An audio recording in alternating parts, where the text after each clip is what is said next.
का तंग है वह जंग के लिए तैयार है। ये तो कोरोना से कह रहे थे, प्रधानमंत्री कह रहा कि कोरोना से जंग लड़ेंगे हम। ये तो 22 में लड़ेगा, ये किसान लड़ेगा। ये तो जो वोट की जंग है ये कोरोना से भी भयंकर है। अपनी अपनी तैयारी कर लेना, कुछ नहीं मिलने वाला आपको। ये सरकार जाति और धर्म में बांटने का काम करती है, ये सरकारें तोड़ने का काम करती हैं, ये सरकारें एलिगेशन लगाने का काम करती है। अगर दिल्ली में 10 महीने से आंदोलन चल रहा तो ये सरकारें कहती है कि ये पंजाब के जो किसान है ये किसान नहीं, ये खालिस्तानी है। अगर मुस्लिम समाज के लोग हैं तो कहते हैं कि ये पाकिस्तानी है। अगर यहाँ के इधर के लोग हैं तो कहते हैं पश्चिम के हैं, ये जाट लोग हैं। एलिगेशन, फिर कहते हैं कि छोटा किसान है, फिर कहते हैं कि चावल और गेहूं का किसान है। अगर यहां पर लक्ष्य आएंगे तो कहेंगे ये गन्ने का किसान था। ये बांटने का काम करते हैं, इनसे बच के रहना। इनने हमेशा वोट ली है, बांट के वोट ली है इन्होंने। ये गुजरात में गए तो पटेल और नॉन पटेल के नाम पर वोट ली, वहां पर समाज को बांटा। ये महाराष्ट्र में गए तो मराठा और नॉन मराठा के नाम पर बांटे। ये उत्तर प्रदेश में आए तो हिंदू मुस्लिम के नाम पर बांटे। ये हरियाणा में गए तो जाट और नॉन जाट के मिठाइयां बांटे। ये बांटने की राजनीति करने वाले लोग हैं। इनको न कृषि से कुछ है, न इनको इस देश के नौजवान से कोई मतलब है। प्रधानमंत्री ने कहा था कि देश में जब हमारी सरकार आएगी तो 2 करोड़ रोजगार हम हर साल देंगे। 7 साल हो चुके हैं, 14 करोड़ नौकरियां खत्म हुई है। देश के नौजवान को धोखे में रखा है, उसको बर्बाद किया है आपने। देश के किसानों को बर्बाद किया।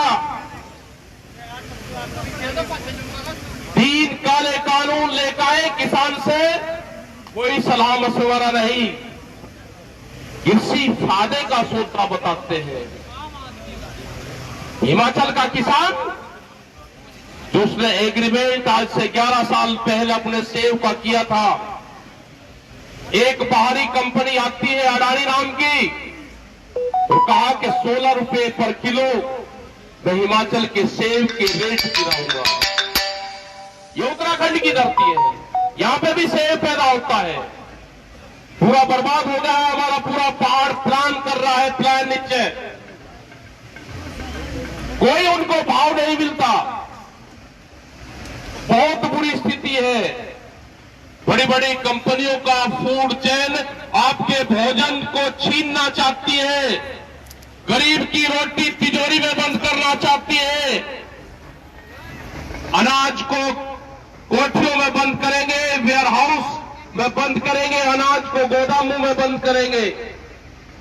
भूख के आधार पर देश और दुनिया में रोटियों की कीमतें तय होगी कि भूख कितनी लगी है, उसकी कीमतें हम तय करेंगे।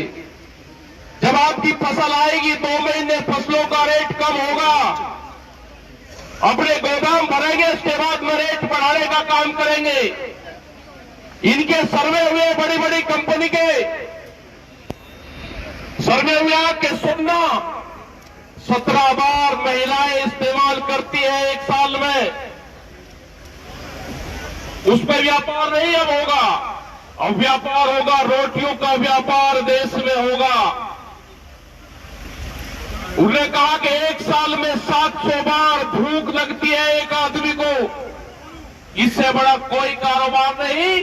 रोटी को अपने कब्जे में करो और भूख के आधार पर देश में कीमतें तय करो।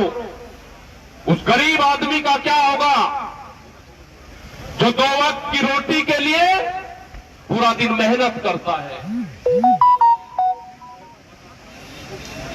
आज आप देखो, तेल जो कहानियां निकाल के हम अपने घरों में जिसको कच्ची कहानी कहते थे, सरसों के तेल की, उसने कहा कि खुला हुआ तेल नहीं बिकेगा। ये मेरा जो गांव का, जो शहर का जो दुकानदार है, ये बर्बाद होगा, पैकिंग बजाएगा तो कंपनी का माल बेचना पड़ेगा। रोजगार पूरे खत्म होंगे, पूरा दुकानदार व्यापारी खत्म होगा।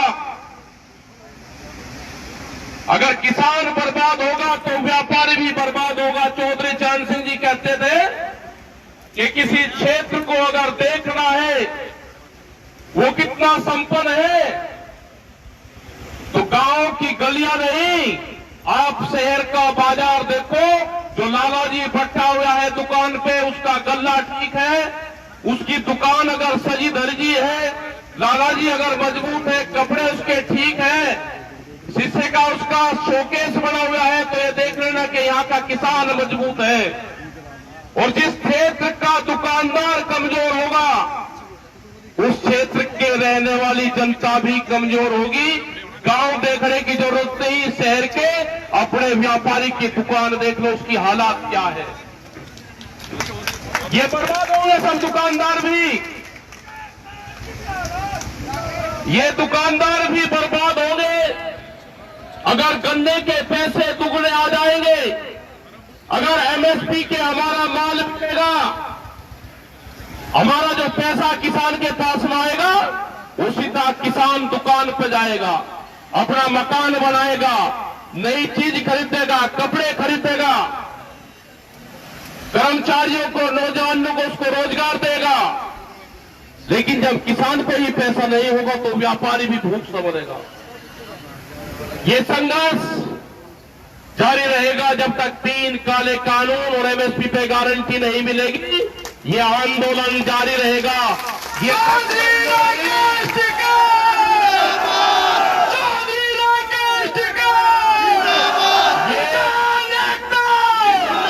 ये 10 महीने नहीं, 10 साल भी आंदोलन चलाना पड़ेगा तो 10 साल भी ये देश का किसान आंदोलन चलाएगा।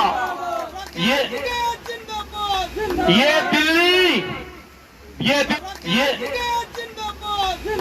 दिल्ली, ये दिल्ली कान खोल के सुन ले। 10 महीने से दिल्ली को घेर कर रखा है, आने वाले 10 साल भी घेरनी पड़ी तो 10 साल भी। दिल्ली कान खोल के सुन ले, 10 महीने से दिल्ली को घेर कर रखा है, आने वाले 10 साल भी घेरनी पड़ी तो 10 साल भी एक किसान घेरेगा। 40 साल संघर्ष करो। ये नारा मत लगाओ बीच में। 10 साल भी लड़ाई लड़नी पड़ी तो 10 साल भी लड़ाई लड़ेंगे। ये किसान न कमजोर था, न किसान कमजोर है और न किसान कमजोर रहेगा। तुम एमएसपी नहीं दोगे। आज अगर किसान अपना धान बेच रहा है तो 1200 रुपया क्विंटल, बिहार में 800 रुपया क्विंटल धान की खरीद होती है, उसको एमएसपी पे बड़े व्यापारी बेचते हैं। धान और गेहूं की 20 से 25% एमएसपी पे खरीद होती है। बड़ा बड़ा व्यापारी जो 20-20 और 25-25 हजार क्विंटल फसलें बेचता है, एमएसपी का लाभ उसको होता है, किसान को नहीं। और दूसरी फसलों पर तो एमएसपी है ही नहीं। जो 23 फसलें बताई गई उस पर 0%, 5%, 4% की खरीद है। सरसों के तेल का अपना हाल देखा, यही हाल दूध का होगा। ये दूध का किसान भी खुले में दूध नहीं बेच सकता। वो कंपनी के जो डीलरशिप होगी उसको दूध बेचेगा, वहां से वो कंपनी में जाएगा और पैकिंग के बाद में आपके पास में आएगा। ये हालात खराब होने वाली है देश में। सीड बिल जो बीज कानून है वो देश में आने वाला है नहीं। देश में बीज के पुलिस थाने खुलेंगे। कोई सोच सकता था कि देश में बीज के थाने खुलेंगे। जैसे बिजली के थाने खुले, ऐसे ही देश में बीज के थाने खुलेंगे, सीड पुलिस बनेगी। किस किसान ने कौन सी कंपनी का बीज लगाया, अगर आपने रजिस्ट्रेशन नहीं दिखाया कि मैंने कहां से बीज लिया, आपके खिलाफ कंपनी के लोग मुकदमा करेंगे और उसमें सजा और जुर्माना दोनों है। बहुत से कानून आ रहे हैं। आपको उलझाकर रखा कि आप तो गांव में लड़ते रहो, मैं इस देश को बेच लूं। ये झूठ कहते थे कि चाय बेचता था, इसका प्लान बहुत लंबा था। इसने आधा देश बेच दिया, रेलें बेची, बड़ी बड़ी कंपनियां बेची। विशाखापट्टनम में एक steel plant, Visakhapatnam steel plant, उसकी 3.5 लाख करोड़ से 4 लाख रुपए, 4 करोड़ रुपए कीमत, 3.5 लाख करोड़ से 4 लाख, 4.5 लाख करोड़ रुपया, उसको 14,000 रुपए में। जैसे कोई 4 लाख की चीज और 14,000 रुपए में बेचती हो, तो आमदनी किसकी बढ़ेगी? ये अडानी का क्या रिश्तेदार लगता है? अंबानी अडानी। गुजरात के अंदर 60 गांव की जमीन रिलायंस को दी, उसका अधिग्रहण करा। वहां आम की खेती होती थी, वहां पे वे पूरी की पूरी जमीन रिलायंस को दी, 60 गांव की जमीन। वो मुकदमा नीचे से लगाकर ऊपर तक आए, सुप्रीम कोर्ट तक। सुप्रीम कोर्ट में जो एक जज था उसने हराया। जब डबल बेंच में गए वही जज डबल बेंच में गया, जब हराया। जब ट्रिपल बेंच में गए वही जज तीसरी बेंच में भी गया, तीनों हराया। क्या साठ गांठ है पता नहीं चल रहा। पूरे देश के संस्थाओं पे कब्जा है, बोलने की किसी की हिम्मत नहीं है। कोई अगर बोलने की कोशिश करता है तो ईडी, सीबीआई ये सब लगा देते हैं। कोई अगर आंदोलन मारने की कोशिश करता है तो उसके खिलाफ पर्चा दर्ज होता है, पर्चा दर्ज। ये तो अब निकलने की हिम्मत करी हमारे कुछ लोगों ने। खोल कर दे दो। निकलो, सड़कों पर निकलना पड़ेगा आंदोलन के लिए। ये आंदोलन होगा देश में, सड़कों पे आना पड़ेगा आप लोगों को। अगर आप भी आंदोलन नहीं करें तो आने वाली पीढ़ी आंदोलन नहीं कर सकती। क्या जब ही आंदोलन करोगे जब आपकी जमीनें चली जाएगी? ये किसान क्रेडिट कार्ड किसान का मौत का कार्ड है। बड़ी बड़ी कंपनियां आ रही बैंकों से, पूरा का पूरा जो आपको क्रेडिट कर रखा है वो पूरा डाटा लेंगी, बैंक को पूरा फाइनेंस करेंगे, कहेंगे कि रिकवरी करने का अधिकार हमारा है, हम कर लेंगे इनसे रिकवरी। उसके बाद में गुंडे आपके यहां पे भेजेंगे, कहेंगे ये बैंक का पैसा है, या तो ये दे दो और या जमीन दे दो। तो बहुत से लोगों की जमीन जाएगी उसमें। आपने भाव की लड़ाई नहीं लगी। जब भाव की लड़ाई का टाइम आया तो उस टाइम पर लड़ाइयां नहीं लड़ाई गई। उस टाइम पे कहा कि किसान क्रेडिट कार्ड बन गया और किसान क्रेडिट कार्ड से ही किसान ने अपने खर्चे चलाए। यहां पे आंदोलन होते थे उत्तराखंड में। जब उत्तराखंड की जमीनें महंगी हुई तो लोगों ने आंदोलन करना छोड़ दे कि जमीनें बहुत महंगी है, 200 गज जमीन बेच लेंगे, हमारा काम चल जाएगा। भाव की लड़ाई नहीं लड़ी गई। आज भी अगर उत्तराखंड को बचाना है तो खेती किसानी को बचाना पड़ेगा। अगर आज भी उत्तराखंड को बचाना है तो जो हमारा पहाड़ का किसान है उसका साथ देना पड़ेगा। उसको ट्रांसपोर्ट सब्सिडी देनी पड़ेगी। उसके फसल को मंडी तक जाने की सरकार व्यवस्था करे। वहां पर टूरिज्म विलेज, टूरिज्म पॉलिसी, जो टूरिस्ट जाता है उसका फायदा वहां के किसान को हो, ये व्यवस्था करनी पड़ेगी। जंगली जानवरों का बेहद आतंक है, वो मैदानी क्षेत्र में भी है और वो पहाड़ के क्षेत्र में भी है। उसका भी हमको काम करना पड़ेगा।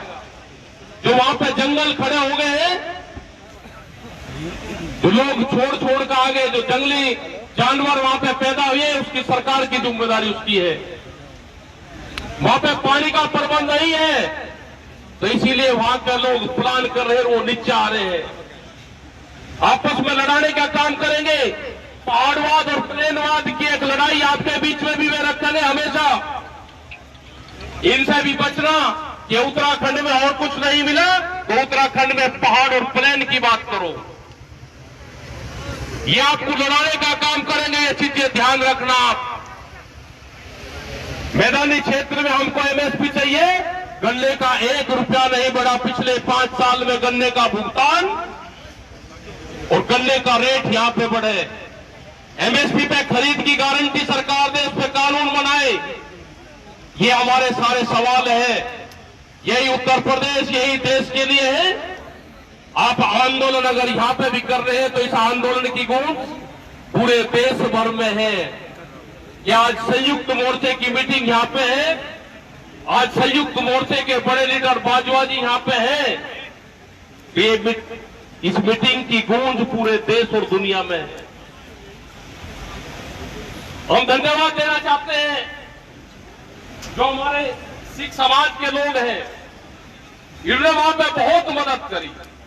जो वहां पे हमारे बापे हैं, जो लंगर भंडारे का काम चलते हैं, जिनको अपने आश्रमों में, जिनको गुरुद्वारों में रहना चाहिए था, वे सड़कों के ऊपर पड़े हुए, सड़कें ऊपर लेट रहे हैं, वे नीचे जमीनों में, और भंडारे चला रहे हैं, लंगर चला रहे हैं। वे कोई आपको स्टेज पर नहीं दिखेंगे। हम धन्यवाद देना चाहते हैं सब लोगों को कि जो वहां पे गाजीपुर, टिगरी, सिंगू, पलवल, ढासा, इन सब बॉर्डरों पे मदद भेजते हैं। यहां से अपने गांव से आटा, दाल, चावल, सब्जी, दूध, लस्सी, दही, तिरपाल, बांस सब भेजते हैं। वहां पर सब चीज की जरूरत है। आप इनके एलिगेशन पे मत जाना कि ये क्या क्या एलिगेशन लगाते हैं। ये चाहते हैं कि एलिगेशन लगा के किसान सम्मानित लोग हैं, वो अपने आप को हीन भावनाएं करके वो आंदोलन छोड़ दें। हम भी बहुत पक्के संयुक्त मोर्चे के पूरे किसान लीडर, किधर है लंगर? आप हमको कुछ ही कहते रहो, अब हम पे कोई फर्क पड़ने वाला नहीं है। पहले हमको भी गुस्सा आता था कि हमको इस तरह की बात कहते हैं। ठीक है जी, ठीक। लेकिन ये जब तक 3 काले कानून वापसी नहीं होंगे, एमएसपी की गारंटी नहीं होगी, ये किसान घर वापसी नहीं करेगा, आंदोलन जारी रहेगा। 2022 में इलेक्शन आएगा आपके यहां पे, ये बहरूपिया अपना आएंगे आपके पास में, क्योंकि 5 साल में पॉलिटिकल आदमी का त्योहार होता है, ये मनाने गांव में आते हैं उसको। ये जब आए तो इनसे पूछना कि प्रधानमंत्री ने कहा कि 2022 में आमदनी दुगनी होगी, तो 1 जनवरी से बिकने वाली हर फसल का रेट दुगना होगा। ये क्वेश्चन जरूर इनसे करना कि बिजली के क्या रेट है, इनसे करना कि गन्ने के क्यों रेट नहीं बढ़े, इनसे करना कि धान और जो गेहूं और जो मक्का यहां का किसान पैदा करता है उसके रेट क्यों नहीं बढ़े। ये करना कि हमारे उत्तराखंड के लोग पूरे देश में रोजगार के लिए आ जाते हैं, उनका क्या प्रबंध करा। ये सारे क्वेश्चन आप लोगों को करने हैं इनसे। ये आपके बीच में आएंगे, रंग बदल के आपके बीच में आएंगे, आपको झगड़ा करवाने का काम करते हैं। ये इनका पूरा देश से मुखौड़ा इनका हट गया है एक तरफ, इनको कोई सुनना नहीं अब चाहता, इनको कोई वोट देना नहीं चाहता, इनको वोट पे चोट करने का काम करना। इन पे जब वोट पे चोट करोगे तो ही ये आपकी बात सुनेंगे। ये मैसेज रहना चाहिए इनको कि देश की जनता अब निकल चुकी है, अब तुम्हारे में जो जमाने थे वे चले गए। अब जैसे इनको बंगाल में दवाई दी, ऐसी ही दवाई इनको उत्तराखंड में भी मिले। उत्तराखंड की जड़ी बूटी वो बगैर खाद की है, वह काम बढ़िया करेगी। उत्तराखंड से दवाई मिलेगी तो पूरे देश में इनको आराम करेगी वो, इनका कोर्स पूरा करना पड़ेगा। उत्तराखंड की जड़ी बूटी अब तक जरूर इनको देना। उत्तर प्रदेश तैयार बैठा है पूर्ण रूप से। तो आपने, क्योंकि हम भी सुबह ही 8 बजे चले वहां से, मंडी धनौरा से, जैसे पता चला कि कौन से रूट से काफले जा रहे हैं किसानों के पूरे गांव बरसात में भी सड़कों पे थे। यहां पे भी पता चला कि 11 साढ़े 11 बजे बारिश शुरू हुई, तो ऊपरले वाले से सब लोगों ने विनती यही करी कि भाई रुक जा, थोड़ी देर ठंड सी कर दे, क्योंकि जो एक तरह की भावनाएं होती है, इस आंदोलन को चलाने वाला कोई और है, उस पे ऊपरले वाले पे विश्वास रखो, जो जिसको मानता है उसी पे ही विश्वास रखो। इस आंदोलन को चलाने वाला कोई और है, इसका महारथी कोई और है, इसका संचालन करने वाला कोई और है, उस पे विश्वास रखो, ऊपरले वाले पे। जीत आपकी निश्चित होगी, जीत देश के किसान और नौजवान की होगी, जीत देश के मजदूर की होगी, यहाँ के दुकानदार की होगी, जो परिवारों को उधार सामान देता है, जीत उसकी होगी। वो भी अपने वहां पर बैठा हुआ करता है कि किसान का भुगतान हो जाए, उसको पता रहता है कि कब तक का भुगतान आया, तो जीत उसकी होगी। मैं धन्यवाद देना चाहता हूं कि हम करीब 2-2.5 घंटे लेट हुए, उसके बाद में भी जनसंख्या यहां बढ़ती रही, बहुत बड़ी तादाद यहां पाई। पूरे जो संयोजक लोग हैं, जो काम करने वाले लोग हैं, दिगंबर हर जो बिजनौर से आए, इनको भी बहुत मेहनत है। यहाँ पे किरत सिंह हर है, मैं पूरी टीम को धन्यवाद देना चाहता हूं कि आपने बहुत मेहनत करी, आप लोगों के बीच तक वे गए और सभी समाज के लोग यहाँ पे हैं। आपका धन्यवाद। जय हिंद, जय भारत, जय उत्तराखंड।